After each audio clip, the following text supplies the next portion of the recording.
I'm sure you've heard the news. Ancient Antarctica is like a time capsule waiting to be unlocked. And you can be part of this journey. Beneath the ice lies a world of untold mysteries. Prehistoric landscapes, ancient ecosystems, even potential signs of early human life. But here's the catch. Uncovering these secrets requires cutting-edge technology and relentless research. That's where you come in. By pledging just $1 on Patreon or subscribing to our channel, you can support our mission to uncover the hidden past of this frozen continent. Every dollar helps us get closer to groundbreaking discoveries that could rewrite history. So, are you ready to be part of something epic? Click the link, join our community, and let's unravel the mysteries of ancient Antarctica together. Because every mystery solved brings us one step closer to understanding our own story. Subscribe now, and let's make history. In 1946, after the end of World War II, the United States Navy conducted an expedition to the continent of Antarctica. It was called Operation High Jump. There, Admiral Richard Byrd, along with ships and men, explored and charted the coast and the interior of Antarctica. And there are old reels that document this. In today's video, we're going to be going over a couple of different sections of those reels, but when we look closely at what was discovered, something gets revealed that not many see. I'm sure a lot of you are familiar with the four horsemen of the apocalypse from the Bible: pestilence, war, famine, and death. One thing that many people miss when they read about the four horsemen is that logically you can start at any one of them and then lead to any other in any series, and it logically makes sense. For example, let's say that there's a pestilence that occurs, a disease. Well, that disease could then cause famine, meaning there wouldn't be enough people to farm crops. Then for the limited resources, that could lead to war, and then war leads to death. Let's say we start over here at death. Let's say there's a huge earthquake, and a lot of people die. And then once again, because of the death, there isn't enough people to provide for everyone, and that leads to a famine. And then as people get sick and die from that, that leads to pestilence. And then the fear causes war. And then once again, the war could then lead to more famine, more death. It doesn't matter where you start. You can start with famine, and you can go to pestilence, then to war, to death. You can start at death and war. Any order you can look at an event in history and apply this to. Now, I'm sure a lot of you are wondering what this has to do with Antarctica. There have been great moments in history where mankind's development has stopped. Many in the secular science community have used religion to blame as some kind of a scapegoat for this. They say, if we hadn't had religion, we would have had more education, and then we would be more advanced. It's myopic and sophomoric and simplistic to think that way. When you have an end that you want to push, of course you're going to divorce yourself from all reason. One way or the other, this has been our history. You can go back to ancient Greece and find wonderful advancements and people contemplating the stars and philosophy and art, and then you fast forward 500 years and they're barely eking out a survival. Now, what if there was a place on the planet that had been completely isolated from this paradigm, completely isolated from the four horsemen, where there had been no famine, there had been no pestilence, no death, no war? Even if the progress were slow, they would be far, far ahead of the rest of the planet. I truly believe this is the case in Antarctica, because we have found things like the Antikythera mechanism that is thousands of years old. No one can understand how they could have created such a thing anywhere in the known world. We have the Voynich manuscript. We have the Phaistos disc. We have many other things that we have discovered that there is no explanation for. How far advanced could they be? Living under the ice. Living outside the paradigm of the Four Horsemen.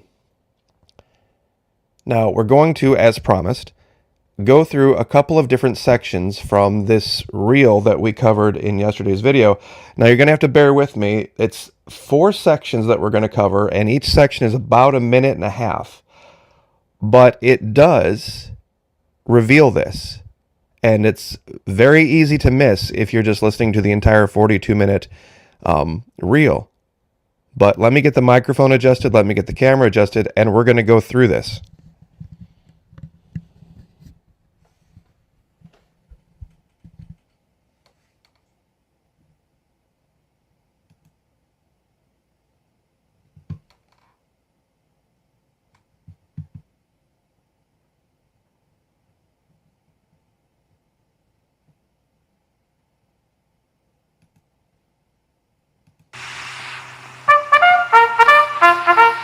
Admiral Byrd declares Little America the Fourth in full operating commission. The Admiral and the party ride weasels 12 miles south to visit his earliest camp, marked by the radio towers. Little America the First, now 40 feet under the snows of 17 years. And above it, Little America the Second, 25 feet under the snows fallen since 1935. Captain Boyd, United States Marine Corps, ties on a safety line, while Admiral Byrd and 3 veterans of his previous expeditions watch. Boyd inches his carcass down the old ventilating hatch. It stood 20 feet in the air when it was put up 12 years before. He pokes a stick up as a marker for the main hatch. Now all hands, the Admiral included, will have a chance to go look-see. Below, the old-timers find a lantern that lights at once, and all manner of other gear. For here in Antarctica, there is no decay, no rust, no dust, not even germs. Fruits, vegetables, meats, all good after 17 years. Small wonder Byrd preaches that one day Antarctica may be the world's storehouse to keep the 7 years surplus for the 7 lean years. Byrd, bringing with him the old corn cob he'd forgotten in 1930, comes... No decay, no rust, no dust, not even germs. Now imagine if that were the case anywhere else in the world, that the natural environment would protect and, prevent such things. How much healthier would people be? They might not be more comfortable because it's colder, but they would be healthier. Now we're going to fast forward from this to another section where they show something absolutely amazing.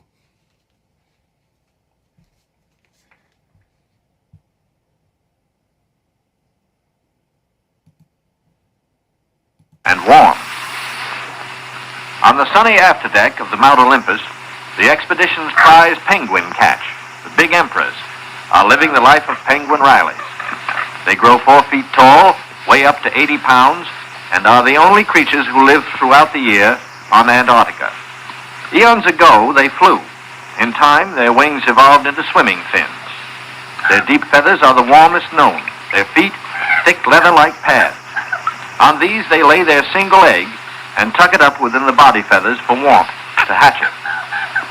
In captivity, they must have their vitamins. Keeping them alive for the return voyage is quite a problem, for their bloodstreams have no germ resistance. Their necks are ball-bearing. Strangely enough, the smaller captive penguins prefer their fish fillets. They won't eat live fish out of a pail.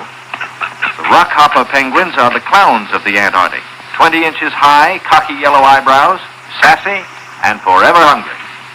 As the men find out, they'll eat their weight in fish every 3 days. 2 points there.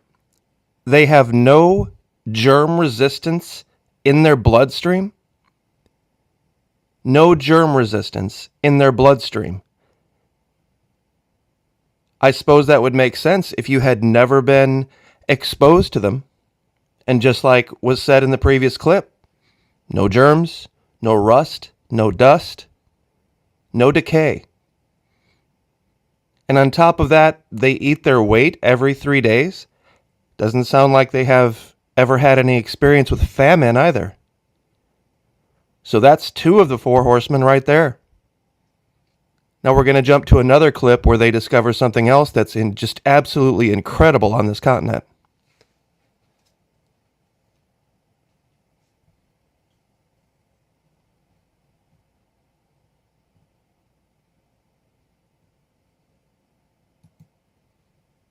Often escaped, kept its rendezvous with him.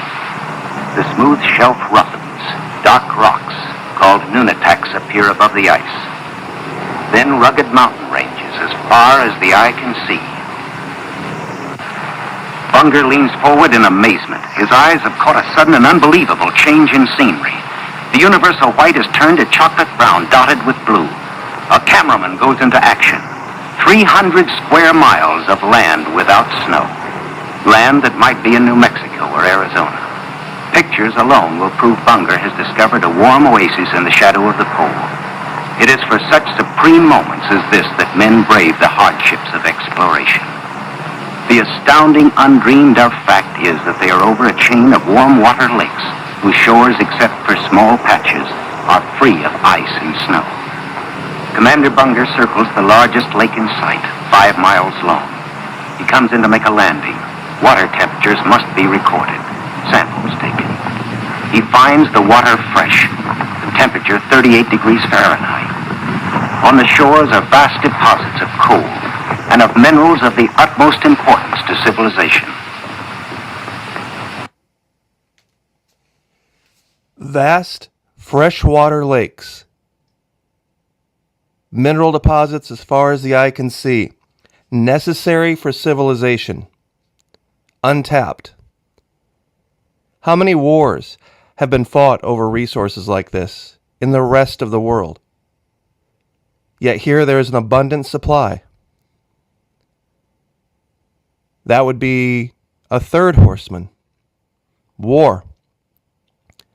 No famine. Very little death. Disease. Is it all starting to make sense?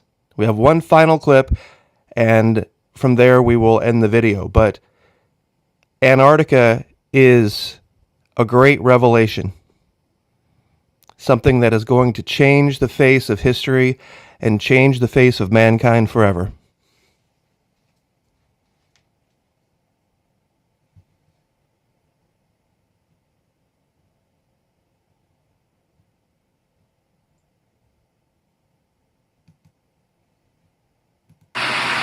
Our men have achieved accomplishments unparalleled in the history of discovery. Our central group has flown far beyond the South Pole, mapped 1/3 million square miles never before seen by man. Our eastern group mapped 3,000 miles of phantom coast and charted 40,000 square miles of coastal ocean areas hitherto unknown. Our western group, flying hundreds of air hours, mapped the 4,000-mile Sunset Coast, made the amazing discovery of warm land in Antarctica. In all, the expedition explored more than 1.5 million square miles. Our scientists, by use of the radar magnetic detector, have pinpointed fabulous treasures and resources of great significance for all mankind.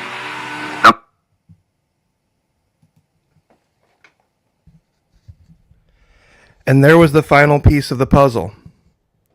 Mankind fights wars over treasures. Over things that he doesn't think he can get any more of anywhere else anytime soon. We've shown the absence of disease, the absence of famine.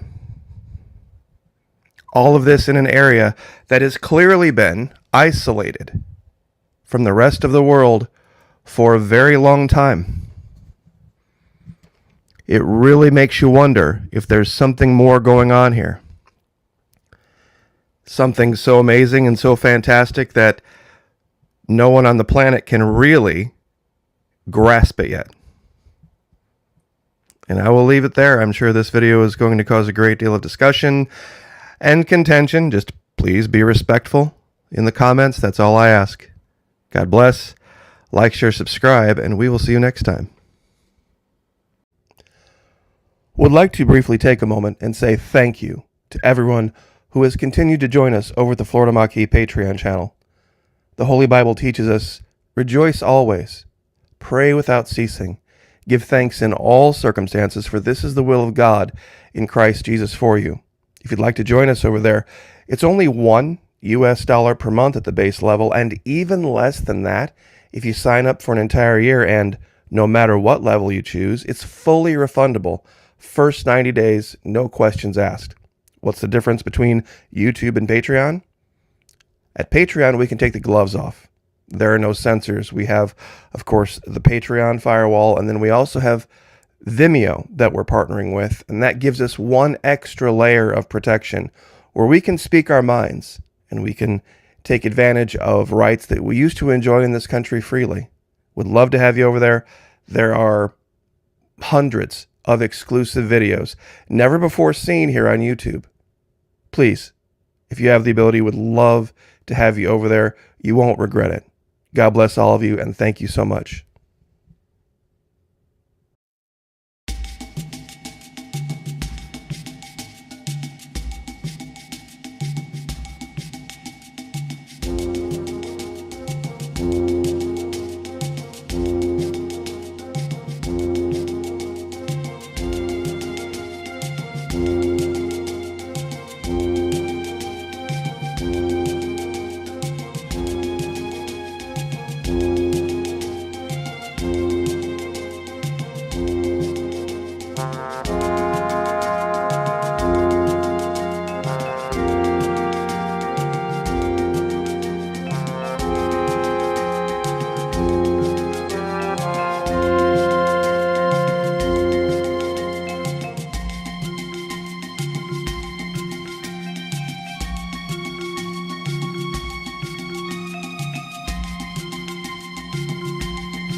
Would like to briefly take a moment and say thank you to everyone who has continued to join us over at the Florida Maquis Patreon channel.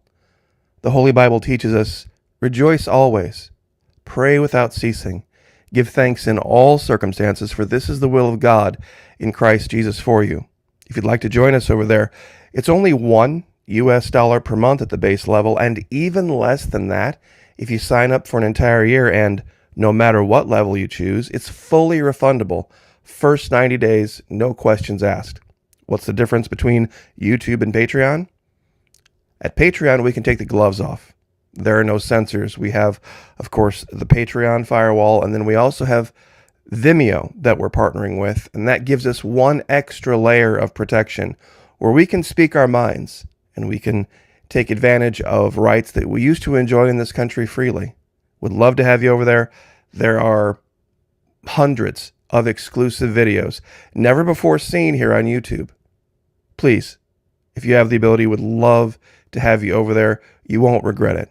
God bless all of you, and thank you so much.